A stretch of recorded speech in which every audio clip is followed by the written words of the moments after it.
ఏడాది జరిగిన సార్వత్రిక ఎన్నికలకు ముందు ఏపీలో వాలంటీర్ వ్యవస్థపై తీవ్ర చర్చలు జరిగిన సంగతి తెలిసిందే.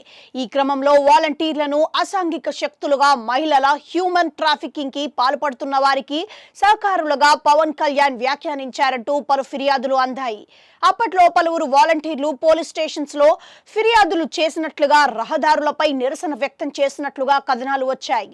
ఈ క్రమంలో గుంటూరు, ఎన్టీఆర్ జిల్లాలకు చెందిన కొంతమంది ప్రభుత్వానికి ఫిర్యాదులు చేశారు. పవన్ తమ మనోభావాలను కించపరిచారని ఫిర్యాదుల్లో పేర్కొన్నారు.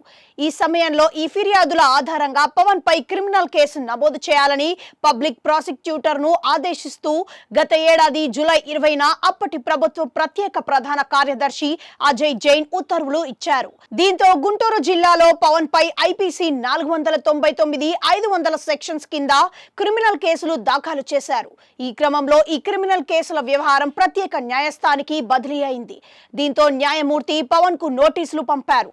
అయితే ఈ కేసుతో తమకు సంబంధం లేదని, ప్రభుత్వం దాఖలు చేసిన ఫిర్యాదుల్లో తాము సంతకాలు కూడా చేయలేదని తాజాగా వాలంటీర్లు చెప్పారు. అవును, గతంలో వాలంటీర్లపై పవన్ కళ్యాణ్ అనుచిత వ్యాఖ్యలు చేశారంటూ పలు కేసులు నమోదైన సంగతి తెలిసిందే.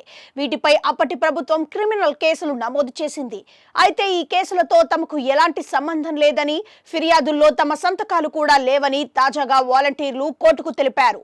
దీంతో ఆంధ్రప్రదేశ్ ఉప ముఖ్యమంత్రి, జనసేన అధ్యక్షుడు పవన్ కళ్యాణ్ పై నమోదైన క్రిమినల్ కేసును తొలగిస్తూ గుంటూరు ప్రత్యేక న్యాయస్థానం న్యాయమూర్తి శరత్ బాబు ఉత్తర్వులు జారీ చేశారు.